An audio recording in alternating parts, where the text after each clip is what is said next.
নরসিংদী। আমাদের সেই সংগ্রাম কিন্তু এখনো শেষ হয়নি। একটি স্বৈরাচারী সরকারকে উৎখাত করা, সেটা হচ্ছে আমাদের সেই সংগ্রামের প্রথম ধাপ। সেটা আমরা সম্পন্ন করেছি, কিন্তু আমরা এখনো একটি গণতান্ত্রিক প্রক্রিয়ায় বাংলাদেশকে পুনর্গঠিত করতে পারিনি। আমাদের সামনে আরো যে চ্যালেঞ্জ রয়েছে, সেই চ্যালেঞ্জ আমাদের মোকাবেলা করতে হবে। একটি সুষ্ঠু নিরপেক্ষ নির্বাচনের জন্য আমরা আন্দোলন করেছি। সেটা শুধু বিএনপি ক্ষমতায় যাবার জন্য নয়। এই আজকে যারা করছে, তারা নিজেদের প্রতারিত করছে, তারা দেশবাসীকে প্রতারিত করছে। বান্ডেল থাকলে প্রতি সেনমানিতে টাকা বাঁচবে। বিকাশ সেনমানি বান্ডেল কিনে জিতুন প্রতি লেনদেনে।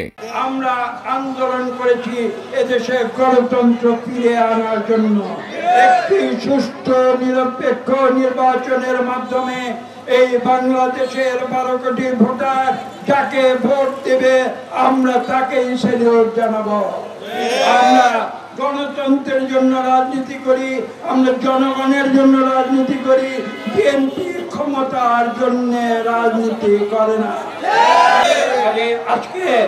আজকে আমাদের ছাত্র জনতা আন্দোলনের 1 বছর পূর্তিতে আসুন আমরা পুনরায় গণতন্ত্রের জন্য ঐক্যবদ্ধ হয়ে বাংলাদেশের মানুষকে আমরা একটি সুষ্ঠু নিরপেক্ষ নির্বাচন উপহার দিতে যাতে পারে, সেজন্য এই বর্তমান অন্তর্বর্তীকালীন সরকারকে সর্বপ্রকার সহায়তা দেব এবং তাদেরকে এটা স্মরণ করিয়ে দেব যে তাদের মূল দায়িত্ব হচ্ছে একটি অন্তর্বর্তীকালীন সময়ে সেগুলো অত্যাবশ্যকীয় সংস্কার, সেগুলি সম্পাদন করে যত দ্রুত সম্ভব বাংলাদেশের মানুষের হাতে গণতন্ত্র ফিরিয়ে দেওয়া